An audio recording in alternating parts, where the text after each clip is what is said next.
তো গাইস দেখতে পাচ্ছেন এখানে একটা আম গাছ আছে, এটা কলমের আম গাছ। তো যাই হোক আমি ছাদে নিয়ে চলে এসেছি। আর আমাকে দোকানদার বলেছে কুড়িগুলো ছিঁড়তে না, কিন্তু অনেকেই বলছে এই কুড়িগুলো বাদ দিয়ে দিতে, মানে এই বকুল যে এসছে এগুলো কেটে দিতে, এগুলো কেটে বাদ দিয়ে দিতে বলছে, অনেকেরই বলছে। তো আমি বাদই দিয়ে দিই। দেখতে পাচ্ছেন একদম গোড়া থেকে উড়ে দিয়েছি, না হলে এগুলো মানে আর ডালপালা হবে না, যার কারণে এগুলো বাদ দিয়ে দিচ্ছি। বাবা,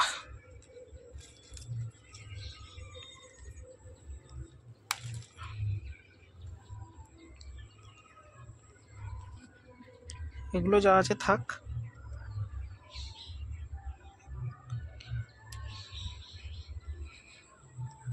জানি না কি কি নিয়মে আম গাছ করতে হয়, আমি তো প্রথম নিয়ে এসেছি, জানি না সঠিক। তো কেউ যদি জেনে থাকেন একটু কমেন্ট করে জানান যে এর পদ্ধতি কি আর লাগানোর প্রসেস কি। আর এখানে আমি একটা বড় টব নিয়ে আসবো, বড় টবের মধ্যে এই আম গাছটা রাখবো। আর দেখতে পাচ্ছেন কুড়িগুলো আমি ছিঁড়েও দিয়ে দিচ্ছি। জানি না আমি কাজটা ঠিক করলাম কি ভুল। তো যাই হোক বাদ যখন দিয়ে দিচ্ছি, যাই হোক বাদ হয়ে গেছে।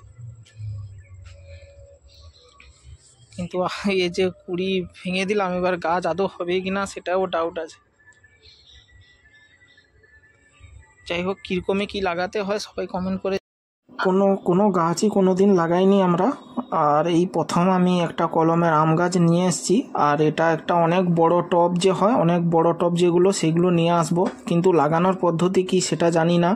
কেউ যদি জেনে থাকেন প্লিজ কমেন্ট করে জানান যে কি কি দিয়ে লাগাতে হয় ফার্স্ট টাইম। কেন আমি তো এই প্রথম নিয়ে এসেছি, আমার অতটা আইডিয়াও নেই, কিছু নেই। আমি জানি যে শুধু ওই মাটি আর জল দিলেই কি হবে।